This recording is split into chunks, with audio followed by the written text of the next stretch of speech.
Part 24. Kembali terpisah. Sekarang saya minta kejelasan dari semuanya. Apa yang telah Revan perbuat hingga Ratu sanggup berbicara seperti itu? Jeng Bella, tolong jelasin dengan detail. Bu Sandra meminta jawaban dari besannya. Baiklah, jika itu yang terbaik, saya akan jelaskan semuanya.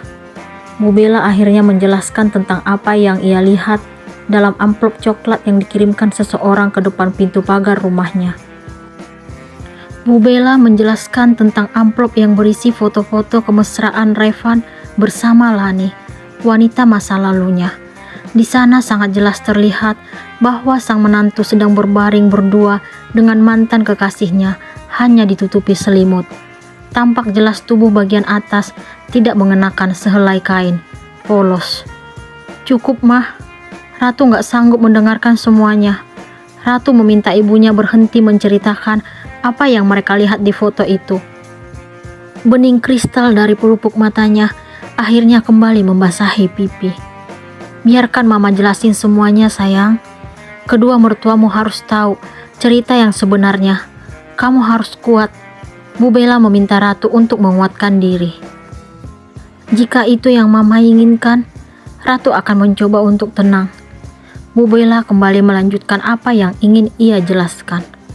Bukan hanya foto, wanita itu juga mengirimkan sepucuk surat yang mengatakan bahwa Revan tidak pernah bisa melupakan dirinya, karena ternyata mereka masih bertemu tanpa sepengetahuan Ratu.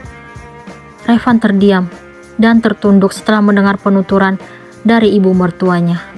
Ia sangat malu karena istri, orang tua, dan mertuanya akhirnya mengetahui masa kelam yang pernah ia lalui bersama Lani. Revan merasa berdosa karena tidak pernah mengatakan kebenaran kepada keluarga bahwa dirinya di masa lalu pernah sekali melakukan hubungan terlarang bersama Lani. Saat itu, mantan kekasihnya ingin membuktikan besarnya rasa cinta yang ia miliki hingga menyerahkan kehormatannya kepada Revan. Ini tidak mungkin, tukas Bu Sandra, karena tidak percaya dengan apa yang ia dengar. Kalau Mbak tidak percaya, silakan tanya sendiri pada Revan. Bu Bella memberikan saran. Pak Arman dan Pak Wijaya sangat terkejut. Pak Wijaya tidak menyangka kalau putranya telah mempermalukan dirinya di depan keluarga Ratu. Revan, jelasin ke Papi, apa yang ibu mertua kamu bilang itu tidak benar. Papi tidak percaya kalau kamu berani melakukan dosa besar itu. Pak Wijaya tidak dapat menyimpan amarahnya terhadap Revan. Revan tiba-tiba menghampiri ayahnya lalu berlutut sambil memegang kakinya. Ampuni Revan, Pi. Revan jujur kalau Revan pernah melakukannya sekali bersama Lani. Revan hilaf. Kamu benar-benar anak tidak tahu malu. Kamu tidak pernah bersyukur memiliki istri yang sangat setia dan menghormati kamu. Dulu, kamu sudah bertunangan dengan Ratu, tapi kenapa kamu masih berhubungan dengan wanita lain? Papi malu punya anak sepertimu. Pak Wijaya mendorong tubuh Revan. Bu Sandra sedih melihat kemarahan suaminya. Ia pun berusaha membujuk Ratu. Ampuni Revan ya nak, berikan dia kesempatan untuk memperbaiki diri. Jangan pernah berniat berpisah dengannya. Bu Sandra mencium jemari Ratu. Tidak semudah itu Ratu memaafkan laki-laki seperti Revan. Ini untuk yang kedua kalinya dia menyiksa anak saya. Bu Bella tidak terima dengan permintaan besannya. Semua orang punya masa lalu, Jeng. Revan juga mengatakan yang sebenarnya. Bu Sandra masih tetap ingin memberikan pembelaan terhadap putra kesayangannya. Tapi kenyataannya sekarang dia masih bertemu dengan masa lalunya. Itu tidak dapat dimaafkan. Dia telah mengkhianati istrinya. Bu Bella tetap tidak terima dengan perbuatan Revan. Revan menghampiri ibu mertuanya. Revan terpaksa menemuinya, Mah. Dia mengancam untuk mengakhiri hidup jika kami tidak bertemu. Revan gak mau disalahkan jika terjadi sesuatu padanya. Itu hanya alasan kamu untuk membela diri. Kalau itu memang benar adanya, kenapa kamu gak jujur pada Ratu? Bu Bella tidak dapat menerima alasan Revan. Revan gak berani karena melihat kondisi Ratu yang kurang stabil semenjak mengandung anak kami. Revan gak mau kalau sampai dia bersedih. Tapi kenyataannya, anak dan istrimu hampir meregang nyawa karena ulahmu sendiri. Bu Bella menggerakkan jari telunjuknya ke dada Revan. Setelah mengetahui apa penyebab perubahan sikap istri dan anaknya, Pak Arman akhirnya mengerti, lalu segera mengambil keputusan agar Revan tidak bertemu dengan Ratu untuk sementara waktu. Ia tidak tega melihat kesedihan yang terpancar di wajah putrinya. Awalnya, Revan tidak terima, tetapi Pak Arman tetap bersikukuh memberikan ketegasan kepada menantunya tersebut. Ia hanya memisahkan pasangan suami istri itu untuk beberapa saat, karena ia juga tidak setuju dengan perpisahan atau perceraian. Pak Arman sangat tahu kalau anak dan menantunya masih saling mencintai, dan mereka juga harus tetap memberikan perhatian kepada buah hati mereka yang baru melihat dunia. Pak Arman tidak setuju dengan keputusan Bu Bella yang berharap agar Ratu segera lepas dari Revan. Setelah memikirkan semuanya, Papa putuskan kalau Revan dan Ratu harus tinggal terpisah untuk sementara. Kalian harus belajar lebih dewasa lagi dan membenahi diri dalam menyikapi sesuatu dengan bijak. Pak Arman melihat ke arah Ratu dan Revan. Ini nggak adil dong untuk Ratu. Bu Bella menolak keputusan suaminya. Dalam hal ini, Mama nggak boleh ikut campur. Papa yang akan mengatur semuanya.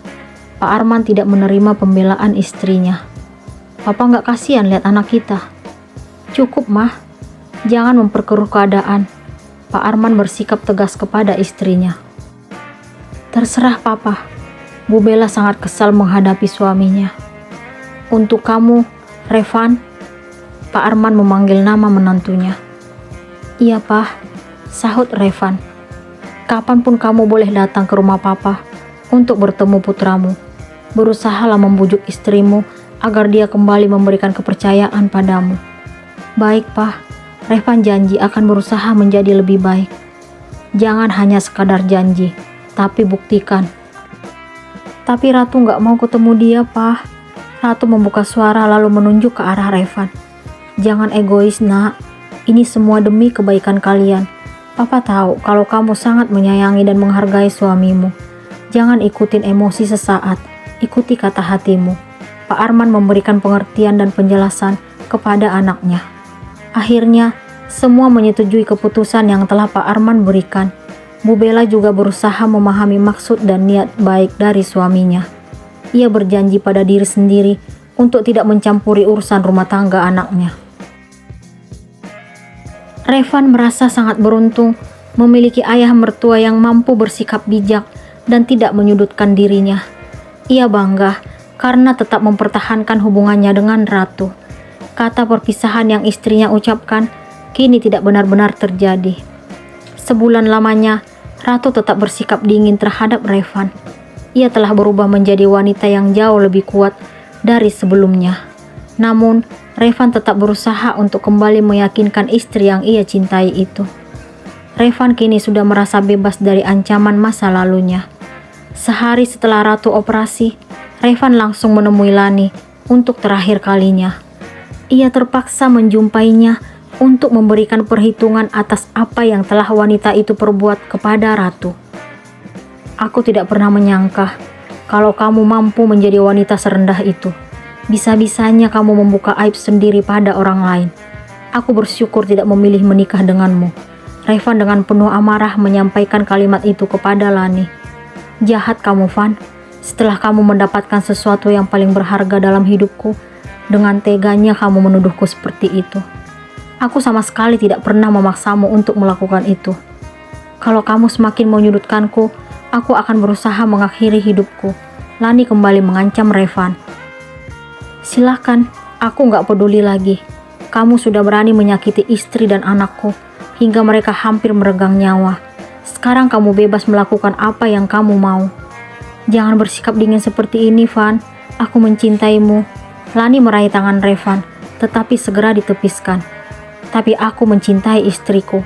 Aku minta dari sekarang, jangan pernah menghubungiku lagi. Kita tidak memiliki hubungan apa-apa. Kamu tidak lebih dari masa lalu yang telah aku lupakan. Aku gak mau, Van. Jangan tinggalin aku. Maaf, aku harus pergi. Lakukanlah apa yang kamu suka. Revan beranjak meninggalkan Lani. Revan merasa puas dan terbebas setelah memberanikan diri untuk tidak mengikuti kemauan Lani. Ternyata selama ini wanita itu hanya memanfaatkan kelemahannya. Terbukti setelah Revan memintanya berbuat yang ia mau, wanita itu tetap tidak berani mengakhiri hidup seperti ancamannya selama ini. Ini bulan ketiga, Revan harus tinggal terpisah dengan anak dan istrinya. Namun ia tetap bersyukur karena dapat bertemu dengan Ratu dan Andra, putra mereka. Kebahagiaan tetap ia rasakan walaupun istrinya belum menerima dirinya. Anak papa udah gede nih.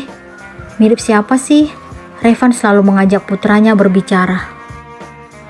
Ratu hanya terdiam seperti orang asing saat berada bersama Revan.